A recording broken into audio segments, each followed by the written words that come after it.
ವಾಗಿ 19ನೇ ಶತಮಾನದ ಸಮಾಜ ಸುಧಾರಕರಿಗಿಂತ ಹಿಂದೆ ಒಬ್ಬ ಶ್ರೀಮಂತ ಸಮಾಜ ಸುಧಾರಕ ದಕ್ಷಿಣ ಭಾರತದಲ್ಲಿ ಇದ್ದ ಅನ್ನೋದಕ್ಕೆ ಕೆಂಪೇಗೌಡರ ಜೀವನ, ಅವರ ಒಂದು ಆದರ್ಶಗಳೇ ಸಾಕ್ಷಿ.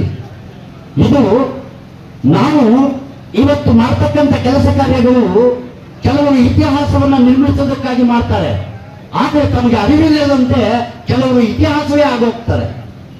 ಅಂತಹ ಜೀವಂತ ವ್ಯಕ್ತಿತ್ವ ಉಳ್ಳತಕ್ಕಂಥ ವ್ಯಕ್ತಿ ಕೆಂಪೇಗೌಡ. ಅವರ ಇತಿಹಾಸ ಮಾಕುವಂಥದ್ದಲ್ಲ, ಚಿರನೂತನವಾಗಿ ಜನಮಾನಸದಲ್ಲಿ ಉಳಿಯತಕ್ಕಂಥದ್ದು. ಅದು ವಿಶಿಷ್ಟತೆ, ವೈಭವದ ಪರಿಪೂರ್ಣತೆಯ ಒಂದು ಅಂಶ. ನಿಜಕ್ಕೂ ಈ ಭಾಗದ ಜನ ನಾವು ಹೆಮ್ಮೆ ಪಡಬೇಕು.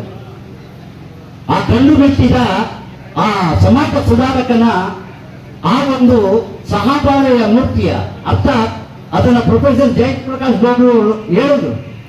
ತಮಿಳುನಾಡಿನಿಂದ ಜನ ಅವತ್ತು ಬಂದಿದ್ರು, ಇವತ್ತಲ್ಲ. ಬೆಂಗಳೂರಿಗೆ ಇವತ್ತು 3 ಲಕ್ಷ ಜನ ಬರ್ತಾರೆ, 3 ಲಕ್ಷ ಜನ ಹೋಗ್ತಾರೆ.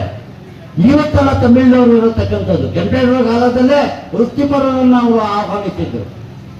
ಬೆಂಗಳೂರಿನಿಂದ ಅವತ್ತಿನಿಂದಲೇ ವಾಣಿಜ್ಯೋದ್ಯಮಿಗಳು ಬೆಂಗಳೂರಿನೊಂದಿಗೆ ವ್ಯಾಪಾರದ ಸಂಪರ್ಕವನ್ನು ಇಟ್ಕೊಂಡಿದ್ರು.